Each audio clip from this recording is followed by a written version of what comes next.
Assalamualaikum warahmatullahi wabarakatuh. Halo Bu Elsi, kami dari kelompok 4. Kami di sini ingin menayangkan video tentang pentingnya rasa toleransi. Sebelumnya, perkenalkan nama saya Muhammad Tasya Ramadan dan teman-teman saya. Nama saya Asgaf Biasani. Nama saya Desi Rahmawati. Nama saya Sufirawati.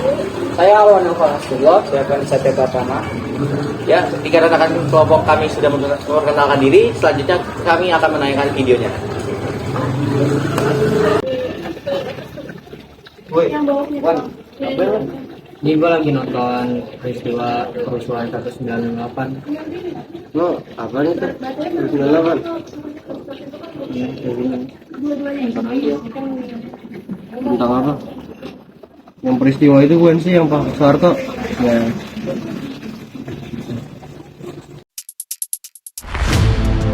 Kronologi kerusuhan Mei 1998. 13 Mei 1998, Jakarta dilanda kerusuhan massa hingga 15 Mei 1998. Kerusuhan diwarnai dengan aksi perusakan dan pembakaran bangunan serta kendaraan bermotor. 21 Mei 1998, Presiden Soeharto mengundurkan diri.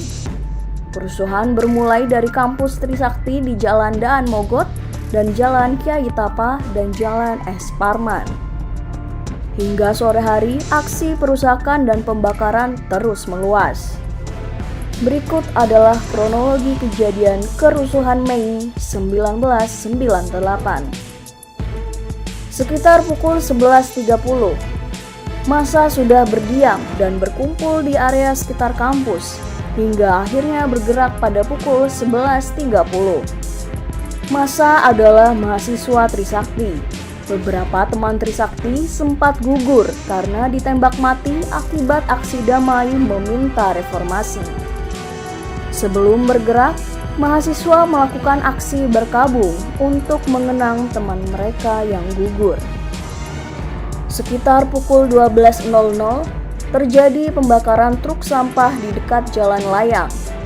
Massa melempari aparat dengan batu, botol, dan benda lainnya karena aparat memblokir jalan di depan Mall Ciputra.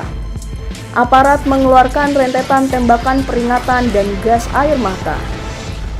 Massa sempat mundur, namun kembali mengamuk dengan membakar dan merusak gedung serta mobil yang berada di Jalan Daan Mogot. Sekitar pukul 13.00, ratusan mahasiswa Atmajaya menggelar aksi duka cita bagi mahasiswa korban tragedi Trisakti.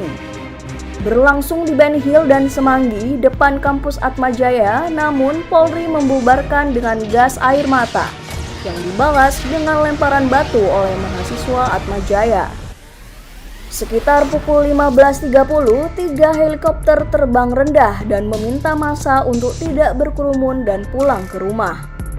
Namun massa masih terus bergerombol dan aparat semakin bertambah lapisannya.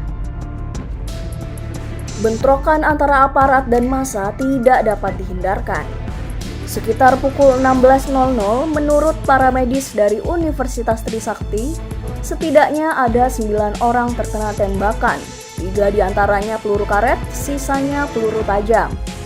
Selepas pukul 18.00, massa semakin tidak terbendung. Hingga larut malam terjadi pembakaran gedung, pembakaran mobil, hingga penjarahan toko. Suasana semakin mencekam karena lampu penerangan jalan dan gedung semua padam. Akibat dari kerusuhan Mei 1998 ini, kondisi pemerintahan Soeharto tidak stabil. Massa terus bergerak ke arah gedung MPR DPR dan akhirnya gedung itu berhasil dikuasai pada 18 Mei 1998. Dan klimaksnya di tanggal 21 Mei 1998, Presiden Soeharto menyatakan mundur. Dan era reformasi pun dimulai. Nah, kalian sudah melihat tayangan tersebut. Berikut penjelasannya. Pengungkapan kerusuhan Mei tahun 1998 secara tuntas merupakan utang sejarah bangsa Indonesia. Karena pada peristiwa Mei 1998 telah menelan ribuan korban jiwa. menggoncangkan dunia dan mencoreng keberadaan bangsa Indonesia. Kejadian Mei tahun 1998 sudah 15 tahun berlalu.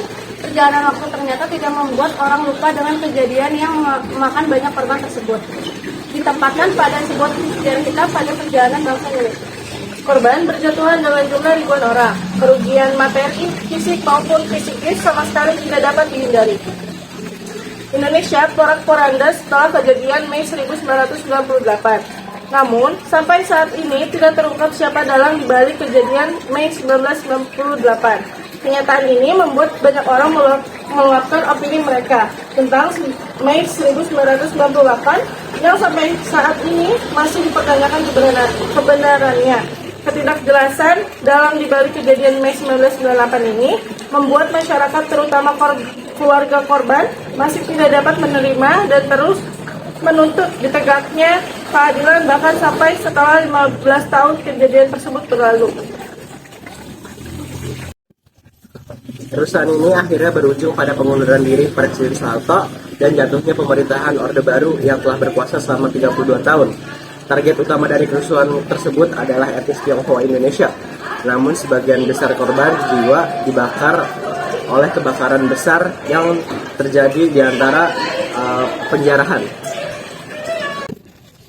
Nah, tadi sudah dijelasin nih apa saja kekacauan dan kerusuhan apa aja nih yang terjadi di tahun 1998, tepatnya di bulan Mei yang dijelaskan oleh Vivi dan Desi. Selanjutnya kita akan ngebahas nih bagaimana sih solusi untuk mengatasi supaya tidak terjadi nih ya kembali kerusuhan atau kekacauan di tahun 1998 tepatnya di bulan Mei, dan solusinya akan dijelaskan pertama oleh Afandi nih. Silakan Afandi. Yang solusi pertama adalah meningkatkan sense of human rights dalam aparat penegak hukum atau Kejaksaan Agung dan Kehakiman ya, untuk upaya penghapusan praktik-praktik impunitas. Dan yang kedua itu mencabut hak DPR, pembentukan pengadilan HAM ad hoc dalam kasus pelanggaran HAM berat. Selanjutnya itu adalah mempertegas kedudukan Komnas HAM dalam upaya penegakan HAM di Indonesia. Selanjutnya juga ada pembuatan UU penghapusan diskriminasi rasial. Dan yang terakhir adalah meratifikasi secara penuh konvensi penghapusan segala bentuk diskriminasi rasial oleh pemerintah Indonesia. Selanjutnya juga untuk solusi-solusinya itu untuk kita sebagai pelajar adalah memahami pembelajaran PPKN lebih dalam ya Fandi ya, dalam materi toleransi. Dikarenakan dalam bentuk toleransi ini tidak hanya toleransi dalam agama ya Fandi ya, kita juga ada toleransi terhadap suku, budaya, etnis, dan lain-lain. Gila ya, tahun 1998 banyak banget yang mati tahun itu. Wah, rusuh banget ya rasa waktu itu. Dan sebenarnya sih kalau di posisi itu bakal panik aku waktu itu. Baik, tadi kita sudah menampilkan tentang video yang bertemakan tentang pentingnya toleransi. Jadi semoga dari video yang tadi kami tayangkan kita dapat mengambil pesan-pesan yang baik dan meninggalkan pesan-pesan yang buruk yang terjadi pada video tersebut. Jadi kurang lebihnya mohon maaf dari kelompok kami. Wassalamualaikum warahmatullahi wabarakatuh.